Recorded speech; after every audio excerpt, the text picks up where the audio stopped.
मामला शांत हो जाता है, उसके बाद उसको भुला दिया जाता है। यही सच्चाई है या नहीं है? ऐसी कितनी घटनाएं घट चुकी है।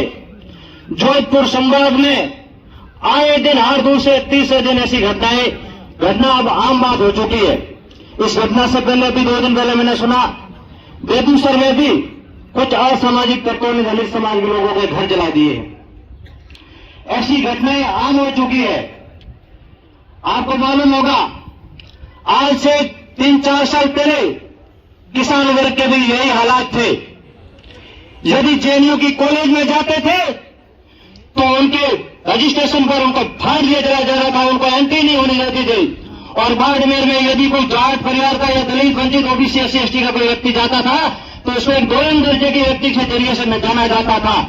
लेकिन हमारे समाज ने ईंट का जवाब पत्थर से देना सीखा, तो आज हालात ये हो गए कि आज उनके सामने हम मजबूती से लड़ रहे हैं। आपको भी अपने अंतरात्मा में जाकर के अपनी जमीन पर चोट करना सीखना होगा। कितनी बार आपके जमीन पर चोट हो चुकी है, उसके बाद भी आप समझ नहीं पा रहे।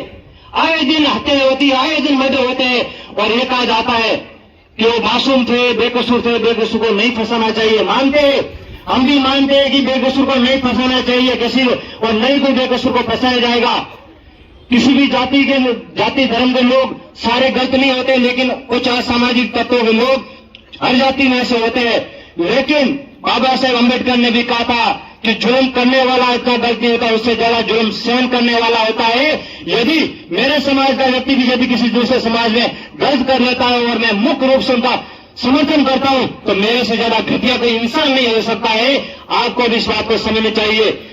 अभी 2-4 महीने पहले, 1 साल पहले सामान्य राजपूत समाज की ओर से प्रदेश की राजधानी जयपुर में हीरक जयंती का महोत्सव हुआ। बहुत ही शानदार और अनुशासन का उन्होंने सामाजिक समरसता को लेकर के एक बहुत बड़ा उस ऐतिहासिक कार्यक्रम से आह्वान किया कि आज के बाद यदि आप सक्रिय हो तो किसी भी प्रकार का SC ST या अन्य किसी भी समाज के प्रति बुनियादी तौर पर उनसे नहीं कोई घोड़ी से उतारोगे, नहीं कोई करोगे, ये सौगंध खाकर जाओ।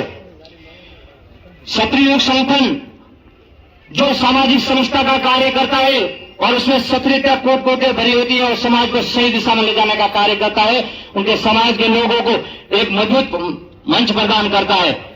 यदि उस आह्वान से यदि सीख लिया होता तो शायद कोजाराम मेघवाल की हत्या नहीं होती, शायद इंद्र मेघवाल की हत्या नहीं होती, शायद जितेंद्र मेघवाल की हत्या नहीं होती।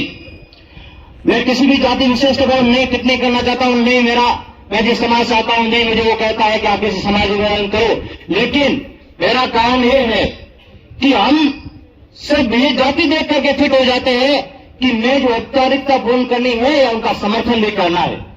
तो हमें जातिवाद, वंशवाद, उससे ऊपर उठ करके एक इंसानियत के नाते गलत क्या है, सही क्या है, उसका सबक करना होगा। आपसे भी आग्रह है कि जिस प्रकार से SC ST के वर्ग में इतनी बड़ी घटनाएं होने के बाद भी देश में आयोजन हो रही है, उसके बाद में ये आपका बहुत बड़ा बड़पन है कि आप संघर्ष अभी भी संविधान की मर्यादा में रह करके कर रहे हो। यदि यही घटना आज किसी अन्य समाज पर हो जाती है तो क्या आज ये असर होता?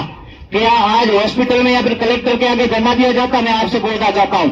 ऐसी कई घटनाएं होती भी है, लेकिन उसका जवाब होता है 24 घंटे के अंदर अंदर उनका न्याय मिलता है। और यहाँ पर 4-4 दिन बीत जाते हैं, एक इंसान को कत्लेआम कर दिया जाता है और कुछ लोग मुख्य रूप से समर्थन कर रहे हैं, कुछ लोग ये कर रहे हैं।